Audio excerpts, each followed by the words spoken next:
Hey guys, welcome back to the show. This is your host, Hunter McWaters, and you are listening to the Hunter's Quest podcast. Excited about today's episode. I'm sitting down with yet another extremely cool Canadian.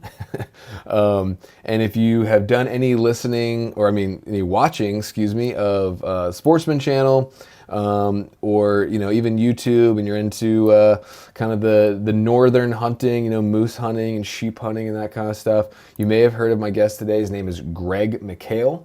He's got a show on Sportsman Channel called Greg McHale's Wild Yukon, and it's definitely one of the coolest, one of the wildest shows on Sportsman Channel.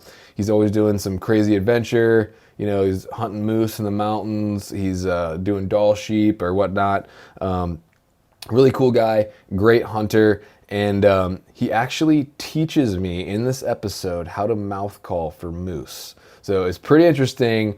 He shows me step by step and kind of guides me through and teaches me how to call in a moose with the old mouth call. So hopefully one day I'll be able to try it out soon. But it's a great episode. I think you guys will really enjoy it. I want to remind you one more time to use the code QUEST at GoHunt. Whether you want to join Insider or grab some gear in the gear shop, you will save money. You'll be getting great products and you'll be helping the show directly. So I would appreciate that. Also, if you leave me a 5-star rating and a written review on Apple Podcasts, I'm going to send you some swag in the mail. And I'm going to give you a shout out on the show. So please do that. It really helps get the word out. Share the show on social media, send it to your friends, text it, put it in your story.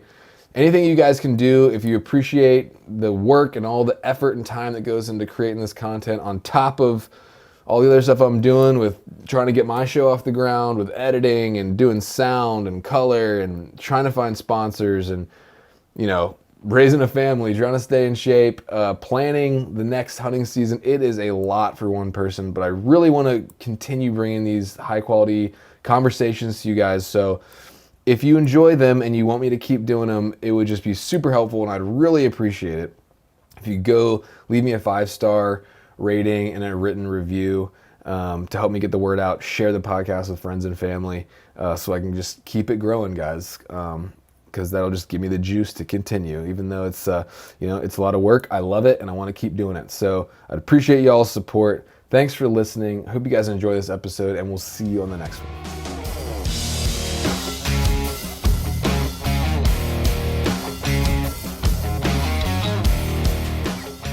Hey guys, welcome to the show. This is Hunter. I'm here today with my guest, Greg McHale. How you doing, brother?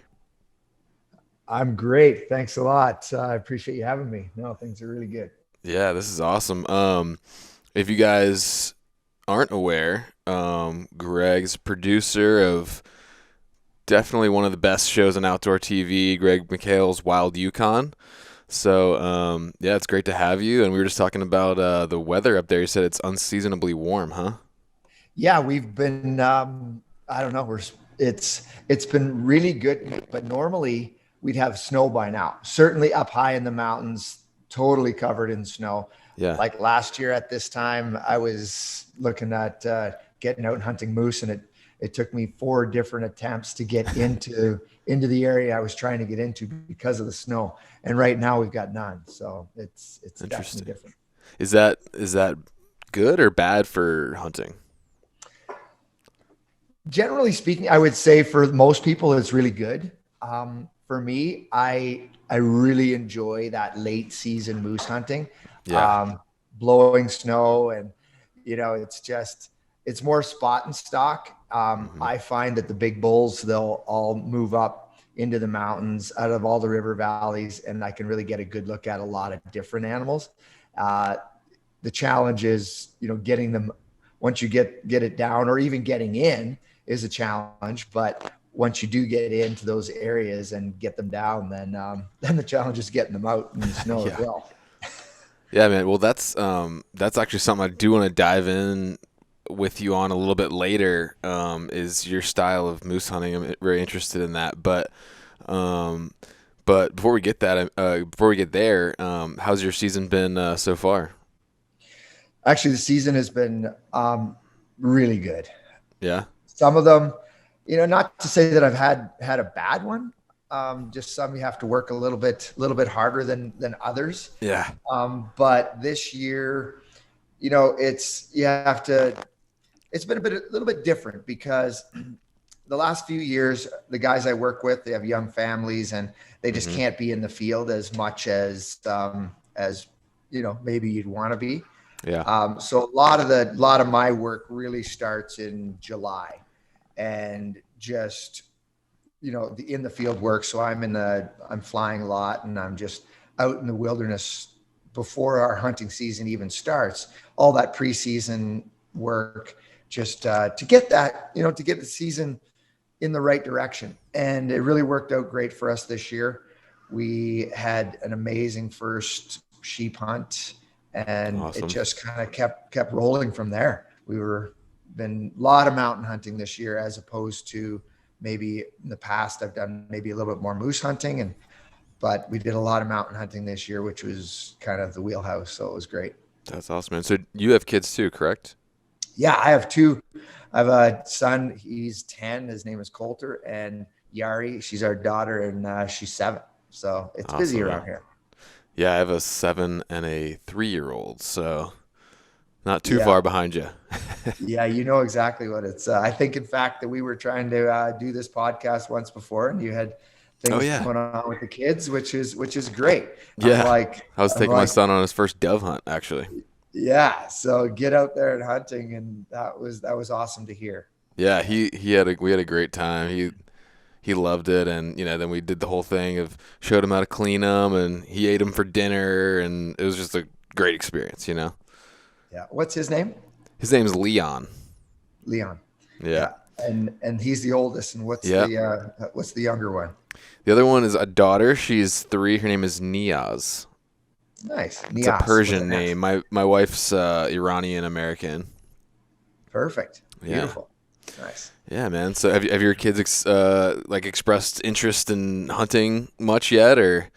Yeah. Well, I mean, this year was the first year in the last 3 that I haven't taken my son. Normally, he would be sheep hunting with me Mm, and my father. So we've done a couple sheep hunts together. Started out when he was 7. nice. So yeah, this year he didn't because he had hockey commitments, and he's very into sports. They both are. Yeah. So and he was playing hockey away at some hockey camps and stuff. So he didn't. We didn't get to pull the trigger on a sheep hunt with him this year. And my daughter's super keen to go hunting next year. So that's definitely in the works. I got to plan a family hunt for next year.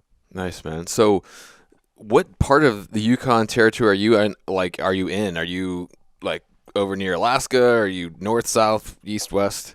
Yep, we're in the south. I'm right in Whitehorse is home base.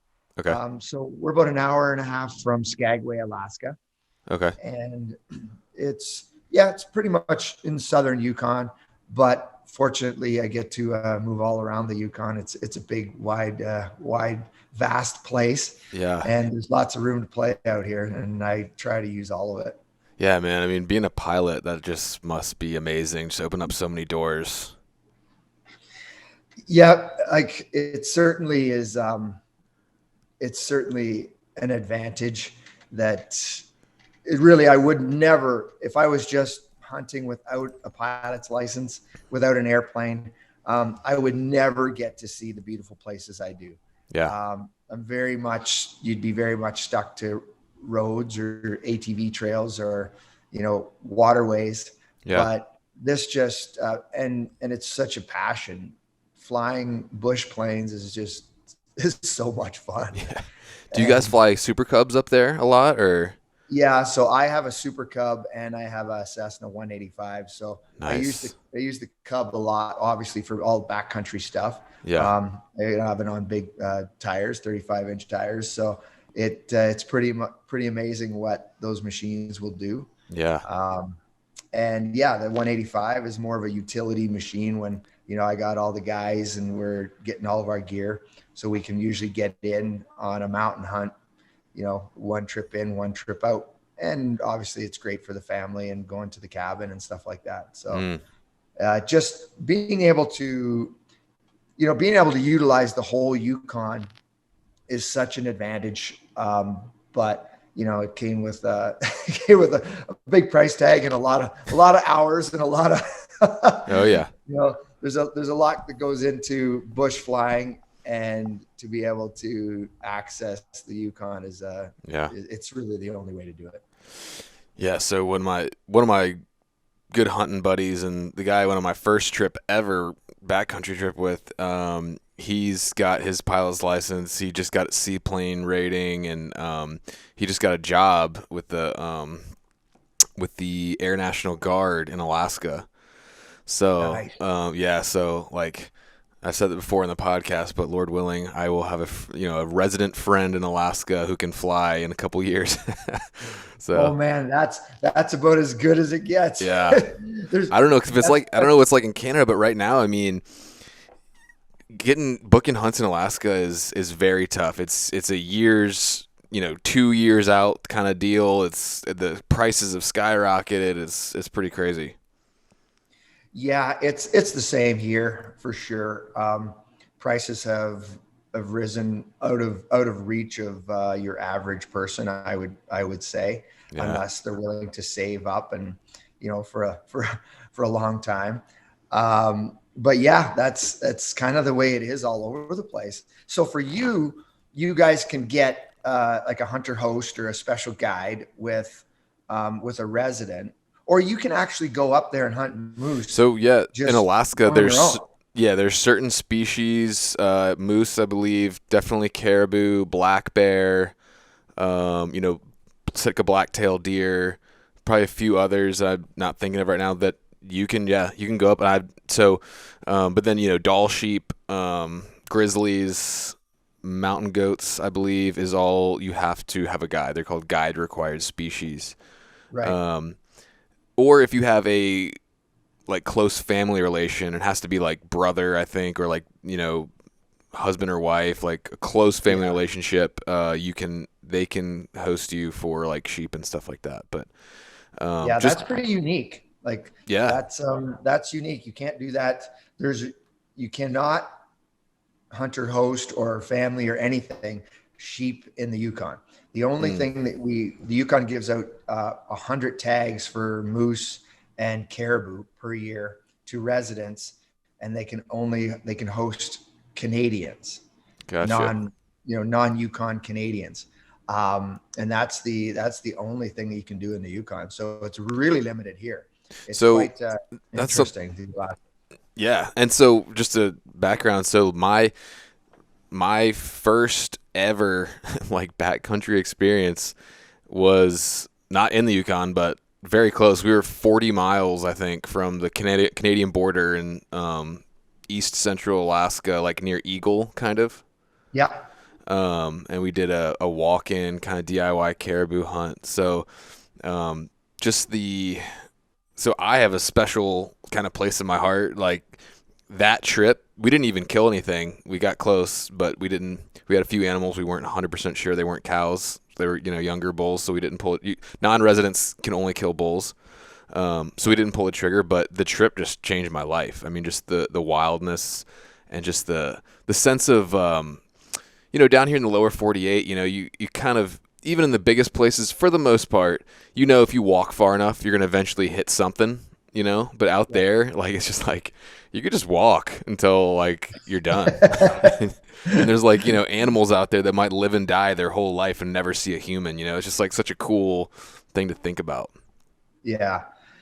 No, we are definitely in Alaska and the Yukon and Northwest Territories and northern Canada. It's literally it. There's no, you can walk for 200 miles and not run into a road, Yeah. and that's not a joke. Which is why we do it, right? Is probably why that place holds that area holds a special place to you, Hmm. because it's just something different that you can't just get on a sat phone, or I guess you can get on the sat phone and call for help. But if you don't have one and you choose to go out into these places and you're on your own, you're literally on your own. Yeah. Like, we live in a world that everything is at our fingertips, but the Yukon and Alaska, like these places, you just don't roll up into the grocery store and grab dinner here. Yeah. So, but going back to what you were saying earlier, without getting a whole bunch of politics involved here, I from the beginning told myself I'm not getting the vaccine, so that kind of I thought for the foreseeable future closed off my possibilities of Canada. But I've always wanted to hunt Canada.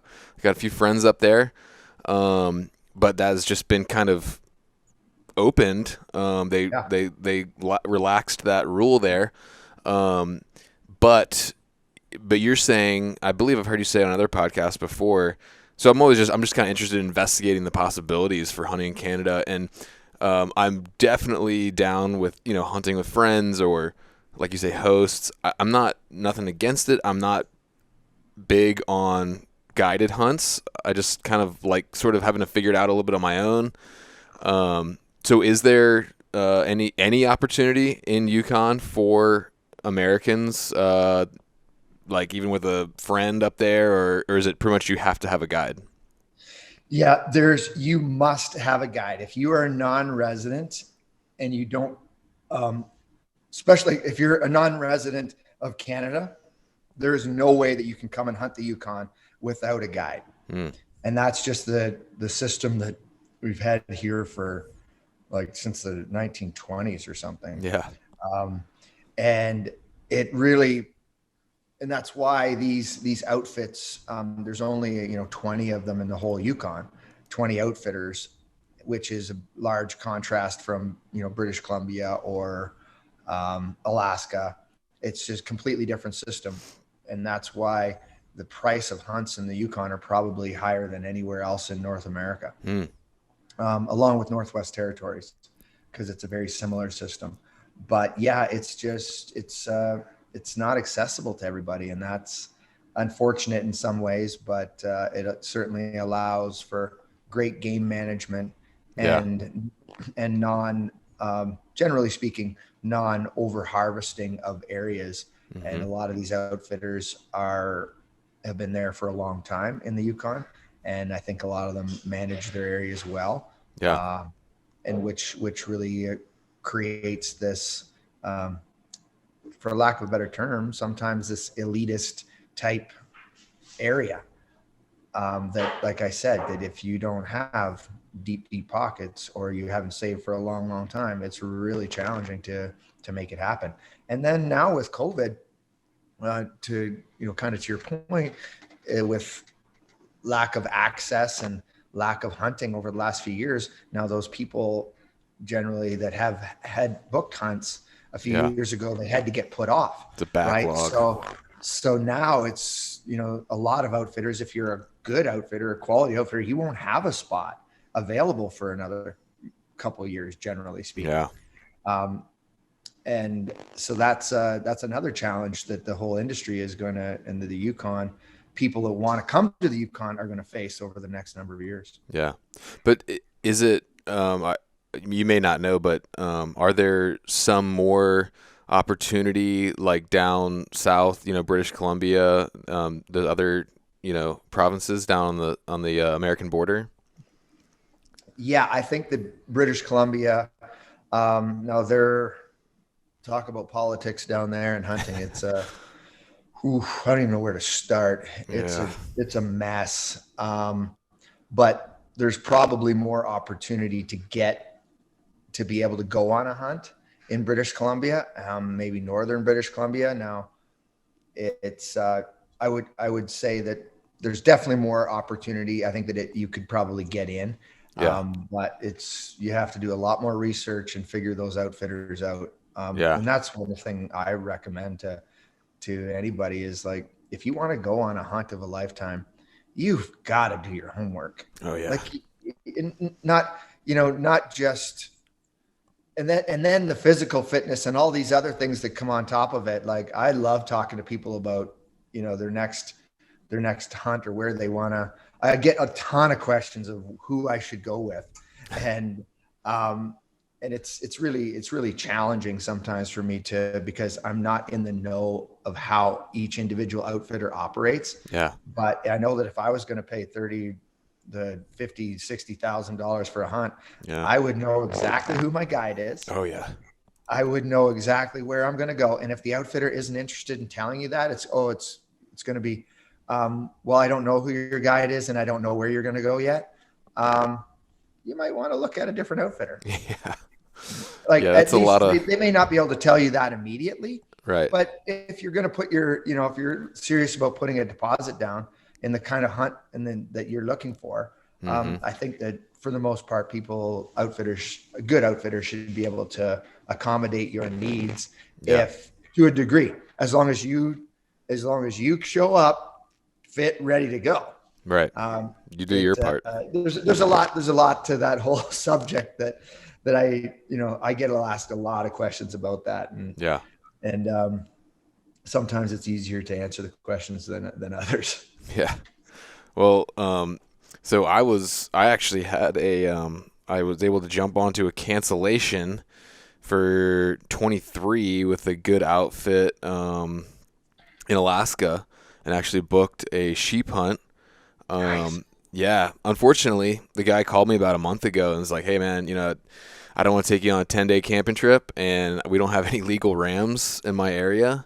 And so he actually canceled and sent me back my deposit, which was very good of him to do.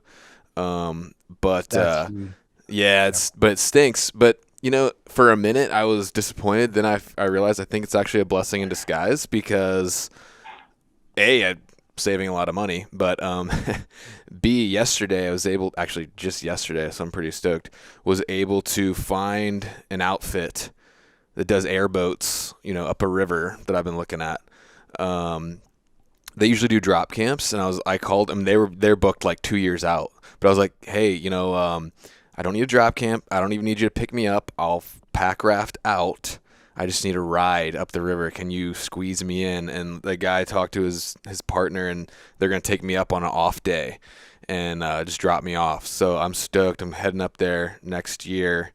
Not the Yukon, obviously, but, northern Alaska on a caribou hunt. So I'm stoked. Nice. Yeah. That's awesome. Good for you. Yeah, man. So have you done a lot of float trips like that? I know you guys use a lot of different types of forms of transportation, but yeah, I've done in the past. I've done quite a bit of river hunting for moose, and I haven't done a lot of real float hunting.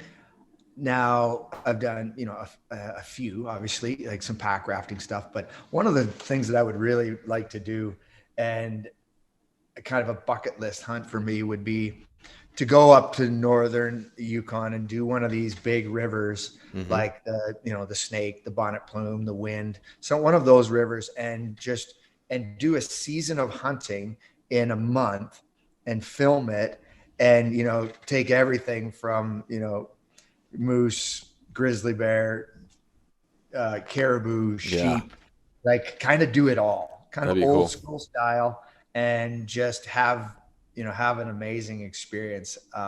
That is one of those things that's on my bucket list that I definitely need to do. Yeah, no, that'd be amazing. So, but are the sheep doing pretty good up in your area still? I mean, I've heard a lot of kind of stories in Alaska about some tough winters and different stuff. How are the sheep doing up in your area? Yeah, the last few winters up here have been high snow. So we've had more snow in the last 2 winters than I've ever seen in 25 years. So now has it affected the sheep? I think this year I saw probably a decrease in old rams. But at the same time, I found a lot of old rams. Yeah. I found a lot of young rams, like good, solid sheep up and comers. So the old rams, I think that maybe it hurt them over the last couple of years, but certainly it didn't hurt the young rams. There's a lot of sheep out there, and it's the population is strong. So cool. That's good to hear. It's great. Well, we just kind of jumped in here talking about stuff, but I do want to back up just a little bit and give people a little context about you and kind of, and just for my own knowledge. what, just can you give me a little bit of background on yourself? Because I know you do, I know you do some other cool adventure type stuff besides just hunting, or at least you have in the past. And then I'd like to hear about, how and why you got into TV because, there's a lot of, let's just say I'll say this: you've done it very well, and there's a lot of guys, unfortunately, in the outdoor TV space who kind of get lazy. There's a lot of shows of dudes just kind of sitting in a box blind over a feeder, which is it's fine. I'm not knocking that necessarily. If that's your style of hunting, I've done that hunting I before too, but and there's a time and place for everything, but you know my favorite content, my favorite shows are the ones that are really adventure driven, and it's not easy to do, and it's not easy to do well. And you guys have done that, so I'm interested in how you're able to pull it off. Like, do you have a background in TV, or how did you do that? So Yeah. that's a big question, but maybe Yeah. start from the beginning and kind of just take me through. Okay, so I guess I'll give you the Cole's notes here on how where it all started. Not necessarily TV, but my background. And Yeah. so leading it, like I moved to the Yukon from Ontario when I was just after university, and one of the first jobs that I got was I just needed to be in the wild places, and I didn't even know what wild places were, because in Ontario I grew up in farm country, and there's a road everywhere, right? So I had no idea what wild places really were like. I didn't even really Yeah. know where the Yukon was. Just to jump in, do you know what it was that drew you to that? Was it a feeling? Was it a family member? Like what drew you to that?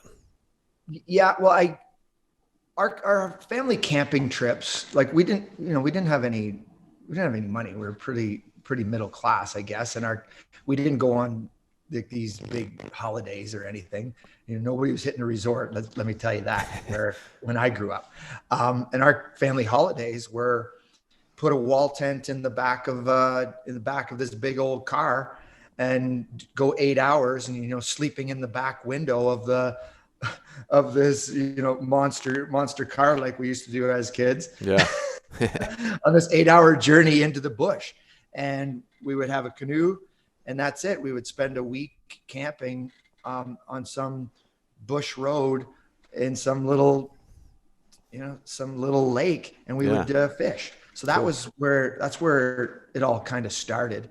And then the love for the outdoors, and I would then go on to canoeing trips by myself and into Algonquin Park, and just that solitude, and Mm. that nobody else was around, and that there was nobody else.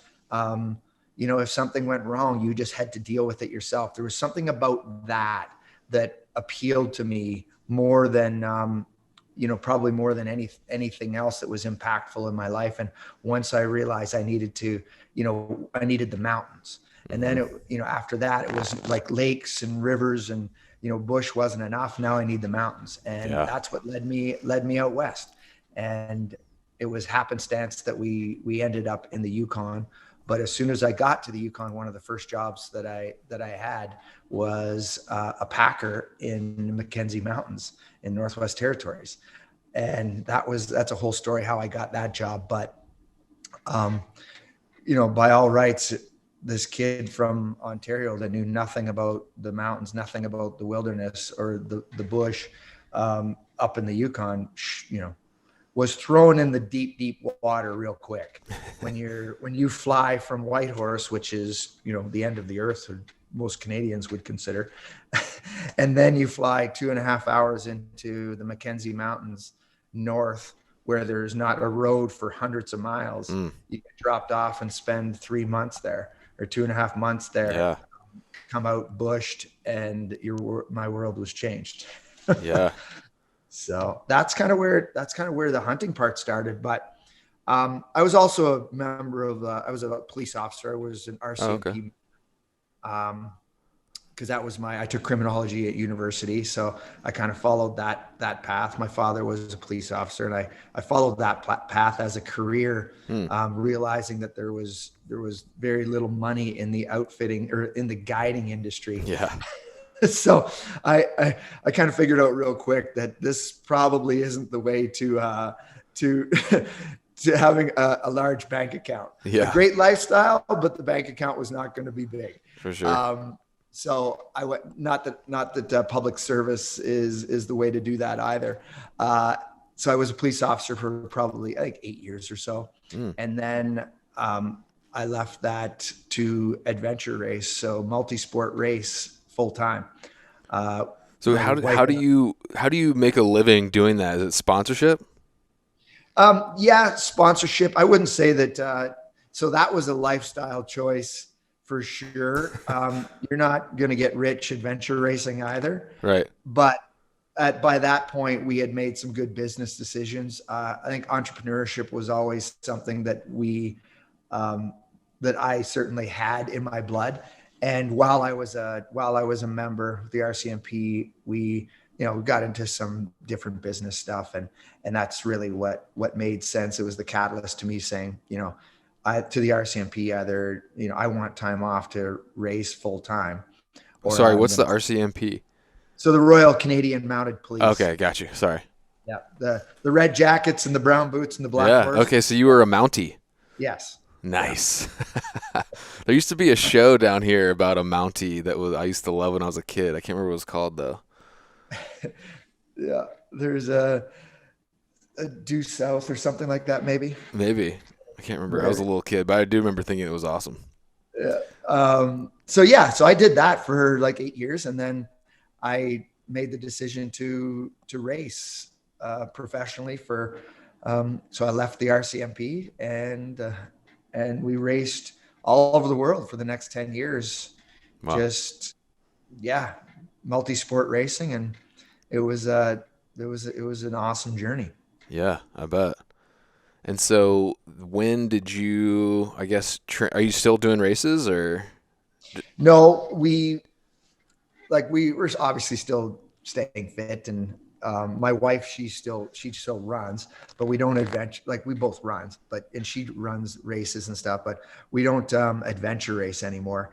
It was one of those things that I often think I should go back and do one, just to keep, just to keep on it. But and this is what I think that a lot of people if you're a professional at something, whether it's basketball or football or hockey, whatever it is, adventure racing, and you're racing at the top end, and then at some point, the career ends, right?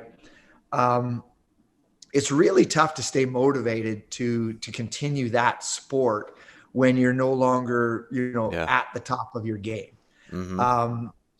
And for me, I usually have about a 5 in the past. Certainly I've had like a 4 to 6 year window where, I get itchy to do something else. And, we raced for 10 years. So and we raced, for the best teams in Canada and the United States. We raced for the US for a long, most of our career, really. Okay. And some European teams. So yeah, that sport was really what gave me an appreciation and really helped me understand how easy life is, the day to day that we have it. Yeah. Sounds like you're kind of like me, like a all or nothing type. Like go 100% or not really too interested in it. Yeah. Other than obviously staying fit and being capable of doing what you need to do on a daily basis and in the mountains, that's there's no, it's not all or nothing there. It's just always. But yeah, I get driven towards something. I focus on it really hard and I make it work. And then if it gets boring, I move on to something new that's stimulating. And it's about keeping the fire going, right? Yeah. It's about being motivated every day to get up and move forward.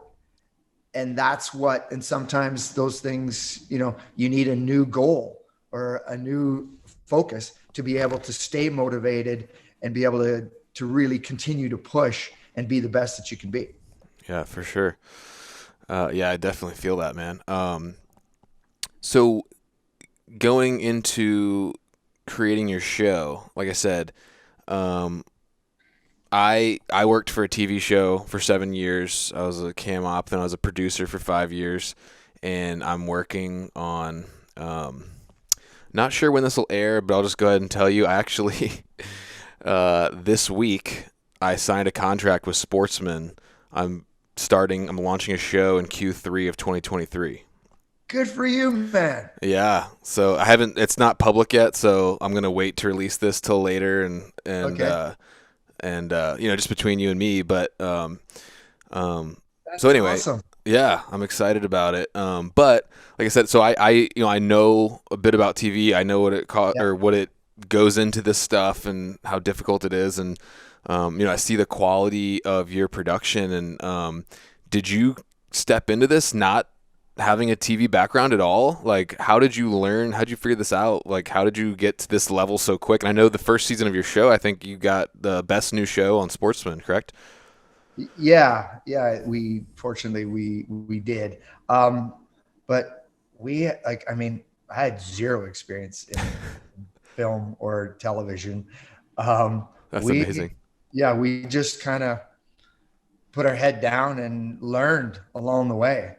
Um, I think I knew what kind of program that we wanted to create, and then if you've got the right cameras and the right, the right guys, and even our situation, like the guys that I work with, neither one of them like never knew their way around a camera even.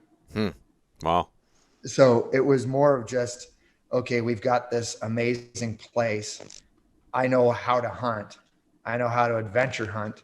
Now let's try to capture it. And Dave, who's the camera operator and the editor, um, he worked for me at one of my other businesses, and I just said, hey, let's go out hunting, and that's where it all started. He went away on a holiday with his girlfriend, and they did some traveling, and they put together this little clip, and I saw this little video clip, and then it was like, okay, you've got some talent, some skills, and let's see how this goes. But I did. So where it all that's where it started with him and I. But I've been thinking about it for a long time. Was it something you And kind of dreamed about doing for a long time, or did it just kind of come out of nowhere? Or yeah, well, retrospectively, my father, which is interesting because my father had a hunting fishing show in oh, Ontario really? um, when I was a kid. Okay, But that ended when I was about 16. So I think I did maybe one or two episodes with him, but I was playing that's cool. hockey in school and Yeah, everything. And then that ended. So it wasn't I never really thought about it until years and years later. And I knew nothing about the industry, like zero.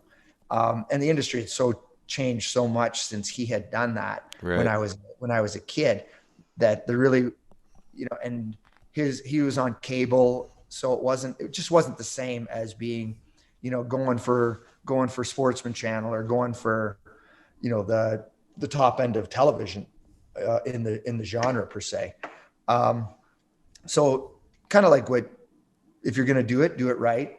Yeah, Figure it out, get yourself in the right place, and hopefully people want to watch it. And I think that that's kind of what I felt, that if I hunt the way I'm passionate about, the way I love to hunt, that hopefully it will resonate with people in a great place. And I think that to this point, I mean, obviously you could always do better, but I'm fairly happy with where we are. It's never quite good enough. yeah, And I think that when it is good enough, then maybe it's time to pull the pin. yeah, Because like you said, there's lots of guys out there, lots of people out there in this industry. And as I get longer into the industry, you just don't care what other people are doing, um, to a degree. But at the same time, it's a really, now that you're starting to enter it, it's a really weird world, uh, the hunting space, when you look at who is doing what and what credentials do you have. Like, you just don't show up on a professional hockey team or football team or baseball without having years and years of honing your craft. And to the same thing with me is, I just showed up and I just did it out of I Yeah. just put it together. And you become, we get the best new show on the Sportsman Channel in 2018 or 19, whatever it was. Um, that just kind of shows you where the industry is. Yeah. And then there's lots of those people, like you say, sitting Yeah. in box blinds over feeders. And I mean, it's completely Yeah. different style. I mean, you have awesome, it kind of goes to what you're saying before, and, with picking teammates and stuff. It's like with a teammate, you can teach a guy. Obviously, it's good to have an eye, right? An artistic eye, but you can teach camera skills. You can't teach attitude and effort, right? And you can teach somebody how to put together a TV show. You can't necessarily, well, you can't easily teach somebody how to have the grit to, pack in 50 kilometers and do a sheep hunt and, kayak out or whatever, you know what I mean? So you have great subject matter. And then obviously you have a desire and a will to do things with excellence, just based on your other careers and other pursuits and stuff like that. So, and I get, I understand how these guys can maybe fall into just financially, and just because it's easy of just, I'll just walk up and set my camera up and sit in this box, but Yeah, and that's one of those things about this industry is, like, guys get into it for different reasons. But if you're getting into it because you want to make a lot of money, you better be unique. yeah, Like, you better have something that nobody else has got, because anybody with a video camera can sit in their box blind, and somebody that loves hunting, that likes whitetail hunting, will watch it. mm-hmm.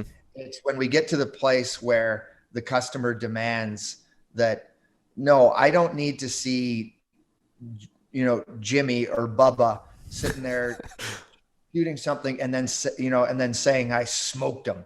Like, that to me drives me insane. Yeah. Like, the lack of respect Yeah. that some of these other producers and shows are showing out there. I think hurts the industry. Not everybody has got to hunt the way I do. Like, you can't. Like, I'm not saying that. I'm just saying that I guess that's the good thing and the bad thing about the industry. Yeah. And I mean, I love what I'm doing. I've tried to do it to the best of my ability, but there are things out there that certainly, I don't know, we all have our opinion, and that drive me crazy. Yeah. And some of the lack of respect for the animal, or the way that some hunts are performed. Like, I got zero problem saying, like, high fence hunting, I got no time for it. Mm-hmm. Like hunting over, and people will beat me up over this, but if they do, they're not my people anyways. Like, high fence hunting for big antlers and numbers doesn't really make sense to me. Yeah. These places where they like breed monster like deer, like from genetics from a deer farm. It's like, what is that? That's very weird to me too. And then I'm not in the whitetail world, but sitting over feeders and feeding these animals to build horn, and then sit over that feeder and shoot them. Yeah. Okay. Yeah. Don't quite get it, but and I think that those are kind of things that I don't have to get it. Yeah. each to his own. And sometimes, Yeah. like, I grew up in Southern Ontario, and I understand that the hunting up there, or hunting in all around in North America, is not the same as it is up here. I Right. moved here for the style of hunting that I do. For sure. And not everybody is going to do that. Yeah. And I get it. And I don't want everybody to do that, Yeah. And because it would, that's what ultimately, I mean, like what draws me to adventure hunts and, Western hunting, as we kind of call it down here, um, is the adventure. And yes, the kill is a big part of that. Yes, the kill is important, but it's not just about the kill. It's about the experience and the effort it took to get to this place, and the beauty of the place you're at. And it might sound cliche, but if you are kind of just sitting there, and again, I don't want to knock people. I don't want to alienate. We're all hunters, so don't be offended by this. But it's just there's no adventure to me in sitting over a feeder. I mean, it's just, like I said, I've done it before. I'll probably do it again at some point in my life, maybe with my kids or something. But to me, what really draws me to want to hunt is the adventure. And so the kill isn't all. It's a part of it, but it's not the only part. And it seems like in that situation, the kill is kind of more like the only part.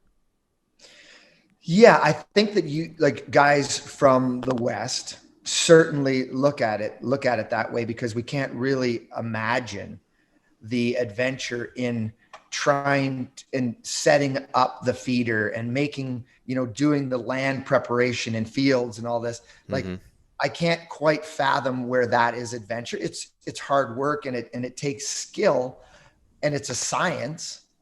But at the end of the day, you're doing it for the purpose to grow antler, to set up your tree stand, and then take that animal, right? So that to me is like, hunting to me is researching and going out into the wild places, physically pushing my body, and enduring, weather and the aviation, all of these things. That's what it is to me. Now, if you're sitting hunting over a feeder, I guess I can see where people get excited about, wow, I created this 200-inch, whitetail. Yeah. More science to me than it is. But it's definitely different, for sure. Yeah. I am interested to ask you something that just popped up. So, most of us as hunters, we make the shot, we make the kill, and this is something that, guys like us have to kind of think about maybe more than your average hunter. But, you mentioned like, oh, and the guy says like, oh, I smoked him or whatever. Like, when I make a kill, I get excited. I think everybody gets excited. There's a feeling of joy. I obviously respect the animals I go after as well. I respect the wild places, and I want to have that reverence. But I also think it's okay to be excited and to be happy and joyous when you have that successful hunt. Where do you think the line is between like excitement and high fives and enjoying the moment, and when does it go over into like disrespect, or is it just kind of a feel thing? Yeah, I guess obviously it's different for everyone, but the joy and the excitement is, I think that if it wasn't there, we wouldn't do it. Sure. Right? Like, because like we put all this hard effort, and our team and my hunts, we don't generally pull them off in 3 days. Yeah. It's like 5 days to 10 days to 14 days sometimes. And all of the effort, and it's months of preparation to get there. And then when you actually fulfill the, for lack of a better term, the goal, which is killing that animal, you should be happy and proud of yourself, and be able to express that with the people that you're there with. Where it goes to it hits the other side to disrespect, I think, is when people choose words like I smoked them. Like if you're choosing those words, then that means more to me about to the person that you are and what this journey or what this experience is to you than anything else. And maybe I'm taking it wrong, but and that's not the way everybody is. But when I see, that those kind of words and it's not just the words, but it's the facial expressions that you see these guys, these individuals have. Yeah. It's more of like I just crushed you. Like there, and that's where the disrespect comes in for me. I get you. And I can sit here and, Dave and Carl and I, and we can, or my dad or whoever we're with, we can high five and hug and be very, be happy about what we just did. But then there's the realization that, you did just take a life. Mm-hmm. And if you don't have respect for the fact that you just took a life, I think that there's something a little bit odd about you. Yeah. No, I agree. Because those of us that, like for me, when I put so much effort into killing an animal, like if I'm willing to spend thousands and thousands of dollars and I'm willing to put in miles and miles and train all year round, I'm not doing that to disrespect the game that I just got.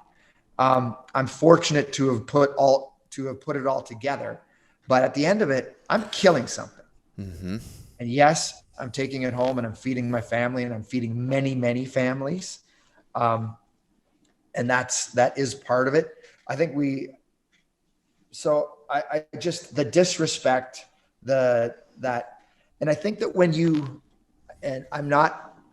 people are going to take this the wrong way. We're not going to take it the wrong way. I'm just going to say it. When you bait something over a feeder, maybe you don't have as much respect for it. Maybe you've built this cow, and it doesn't mean, maybe it doesn't mean as much to you. Yeah. That it does when I put months of effort into getting one animal. Yeah.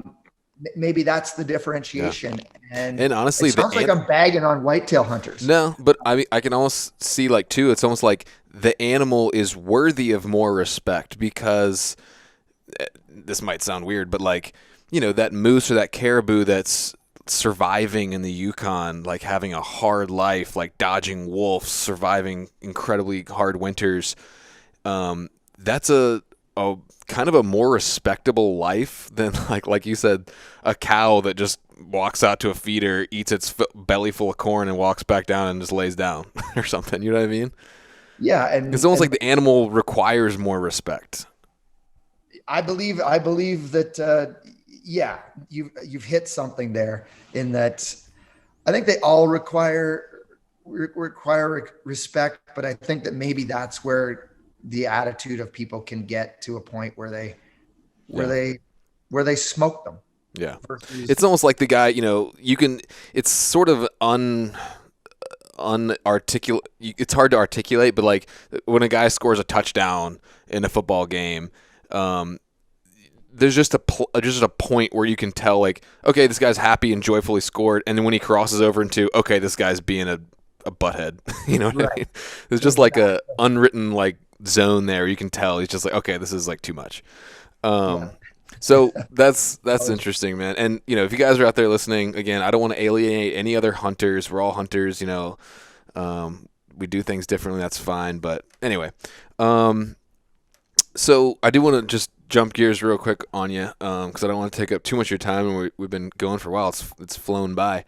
But I am very interested in, so Lord willing, hopefully 23, maybe I can notch my caribou tag, and then something I'd probably be interested to do next maybe would be, since Americans can do it in Alaska, is a DIY moose hunt. And I love the way you hunt moose because um, just for whatever reason, I'm not super attracted to the like swampy, boggy, like early season type moose hunting. But like the way you hunt moose looks really cool to me. More of a mountain spot and stalk glassing style. And I know we don't have a ton of time to get into it, but could you kind of give me like a high level picture of where someone might start if they want to hunt moose in that way? And again, this would be in Alaska, so it's not exactly, but I think it's similar terrain in a lot of ways. So Pretty close to the same. yeah, could you give me Around. some pointers on that? Um, so what you want to do is I love hunting moose in the high country because I love glassing. And I I'm not a huge fan of, and I do it, but of lake hunting or river hunting because often you're heavily timbered areas and what you call out is what you call out, Yeah. or you're driving by it, right? Whereas this mountain hunting, I get up high and I get to see, and then I can call, and if anything comes out, obviously great. But even if something is too far away and I'm in the right country, Mm-hmm. I can see it miles away. Like, it is really hard to call a big bull away from a cow from miles away. Yeah. It's hard to do it. It's hard to do it from 500 yards. Like, it's if a bull's got a cow or cows, to pull that bull away is going to be near impossible unless he's already bred them and he's getting ready to move on. Mm. Then possible. But that's why I love the high country. So you're looking for high country that doesn't have a lot of timber, like around that, above that 4,000 foot mark, certainly in the Yukon. And you get above that, you're looking for willow. I love late season. So because What's the time frame you're kind of looking at? so I really like October. Okay. But access in October in Alaska and the Yukon to things are far more challenging. Mm. So getting dropped off somewhere that you can be, DIY, you can be up high and then be able to pick up a moose and get it back to a place where you can actually get flown out is another challenge that I don't know where you would, without machinery and assistance, you can pack anything if you've got the time to do it. Right. You've got the place to get it to. Like, a moose, if you're going for, a mile or a couple miles, is 8 trips, generally speaking. Okay. Now you start going 5 miles, and now it's 12 trips. Yeah. Because just that weight over that period of time, for me anyways, at 170 to 180 pounds, that's kind of what it would be. Like, I can hump 8 trips for a couple miles, but I'm not going to do it for 5. Yeah. I'm going to do lighter weight, and it's going to take me days. Right. Yeah. So those are some of the factors that you're going to have to deal with unless you can figure out and do the research to find a place that you can access. Yeah. That is high, which is how you're going to get to look at more moose. Are you looking for those higher areas that might have, like you're saying, like a lake system below it where they'd be kind of down there and then moving up? Yes. So you're looking for mountain blocks that'll have a river valley that that there's moose in, and then those moose will move up, and you're looking for those red willow patches. Like, they will sit there, they'll feed there all winter long. They'll live high in the mountain in those willow patches where Gotcha. they've got browse for the whole winter. Yeah. And so maybe I need to find a friend with a ATV or something that can help me pack it out. Yeah, they're big animals, right? And yeah. If certainly if you're solo, it's going to be. I wouldn't. I wouldn't try it solo, I don't think. But okay. how did you learn how to mouth call moose? Probably And just can you give me watching. a demo? Yeah, just watching my dad probably. He's a great caller, and I think that we call very similarly. As much as anything, it's knowing what call to use when to use it. Okay. Right. Could you give me a So, quick run through on that? um, Or is that sure. secret information? Yeah, no, it's all good. I'll give you the quick Yeah, give me version. the So Cliff's notes. when I sit there and I get to a new area, and I've done all of the homework right. I'm in the right area. I'm up high. I've got I'm whether I have elevation or I don't. I start out my calling repertoire with I start out with a long cow call, which is just a moan, kind of identifying that I'm here. Just if you're in the area, you'll be able to hear it. All right, This is let me where hear I it. am. Let me hear All it. right. So this is how it sounds.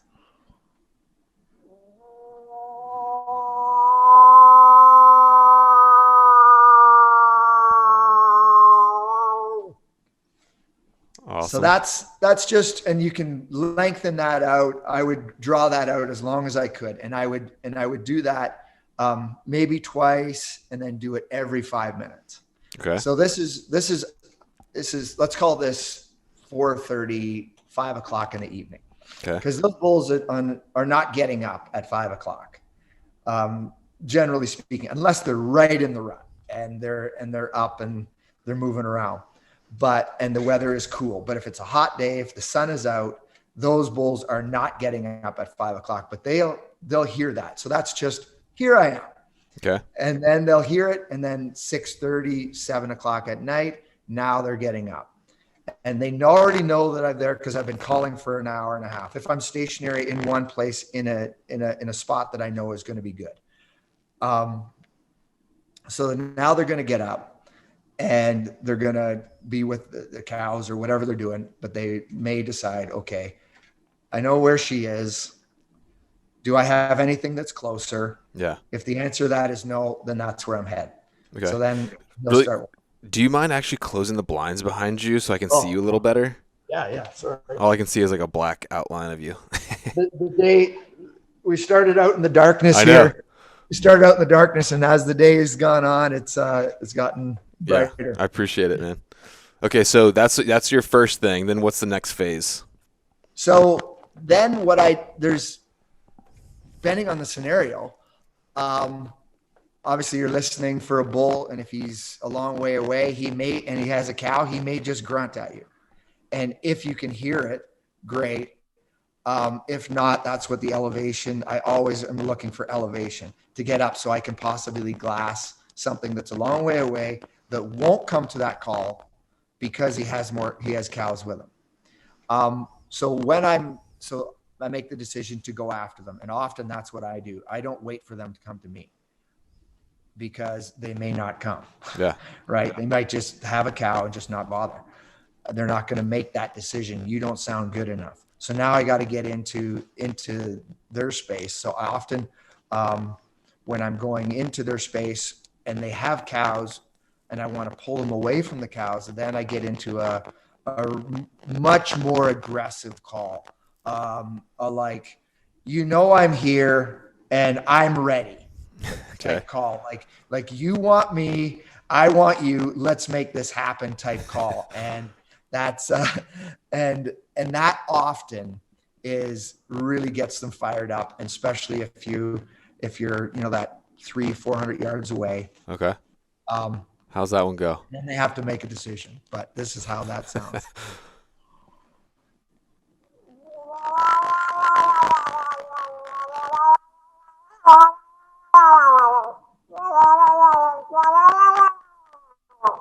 So it's like, come on, fellas. Are you like pursing your lips? Like, what's your mouth look like when you're doing that?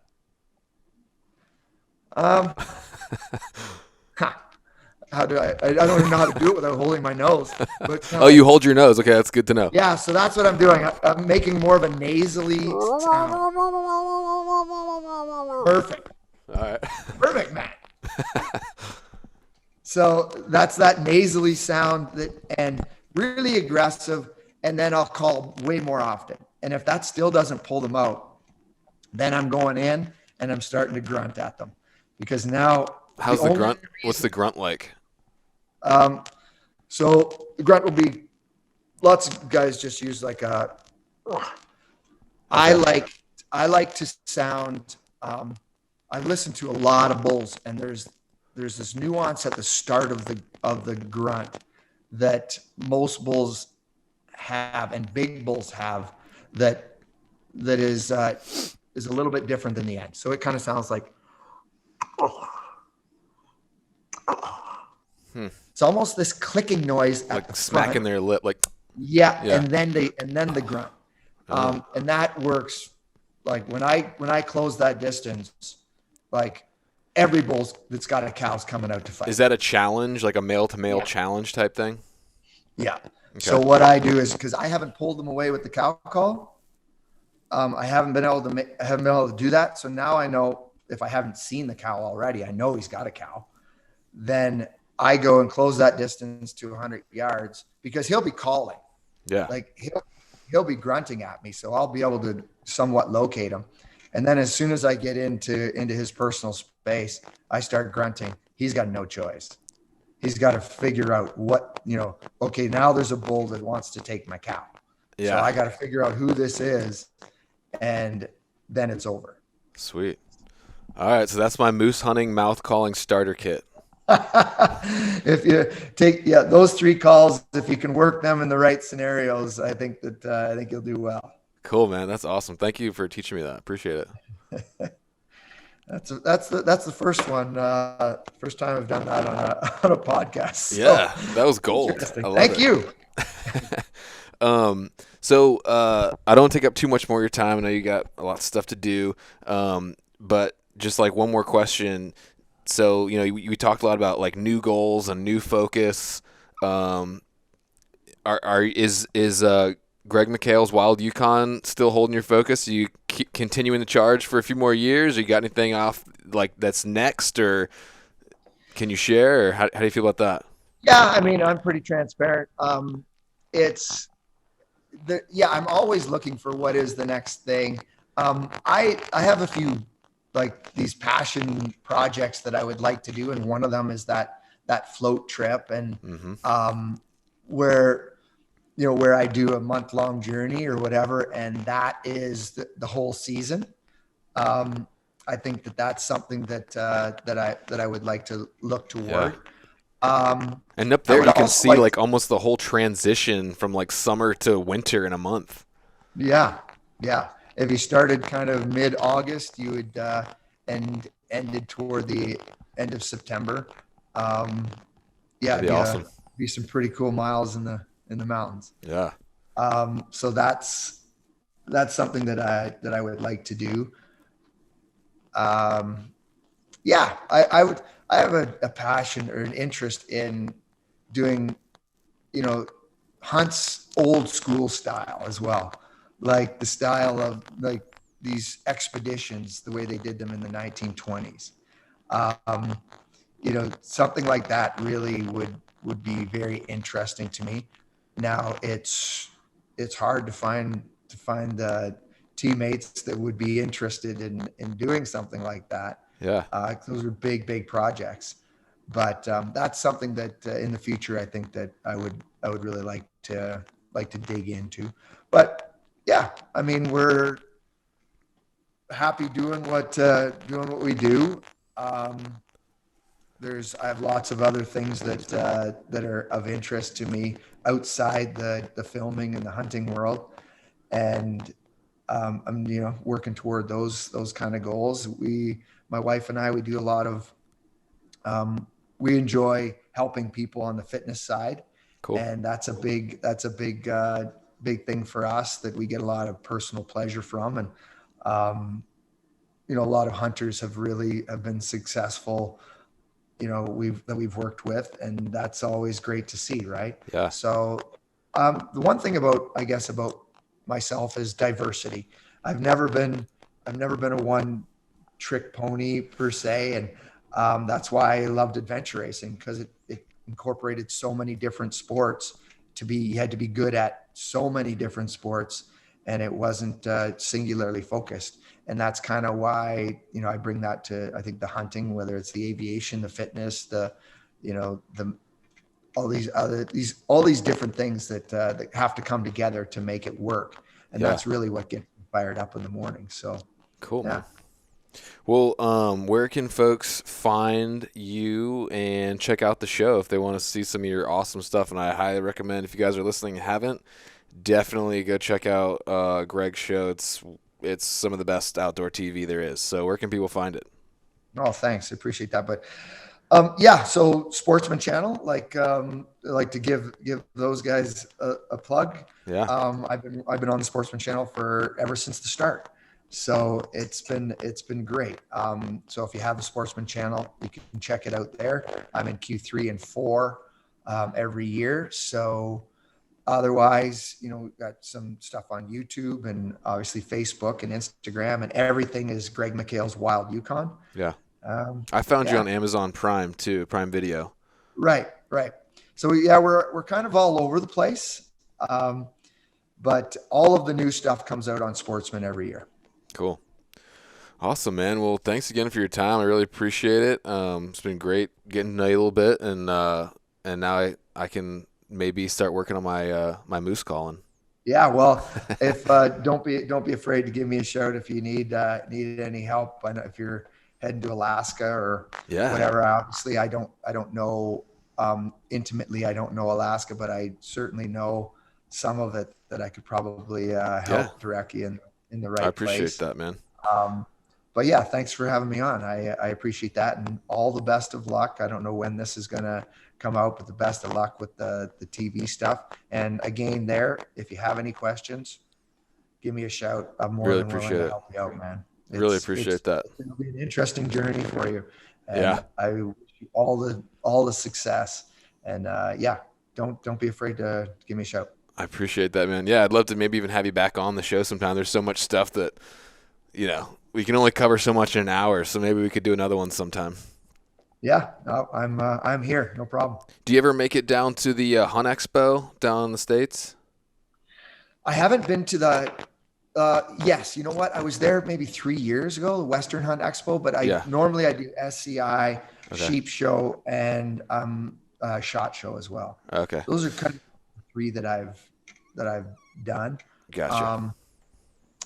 I didn't know if you might be at the expo this year because I'll be there, so I didn't know if we could link up, but that's all right. Well, at some point we'll have to link up, but maybe I can even coax you over into Alaska sometime. We could link up for a hunt. I've been threatening to get over there. It's just that time of year is just so crazy, just trying to produce the show, right? For sure. So before we take off, or maybe after we go, I want to hear about what style of show that you're looking at putting together. Yeah. Let me let's cut it here, and then we'll talk. So nice to have you on the show, man. Appreciate it. Thanks a lot. I appreciate you having me here.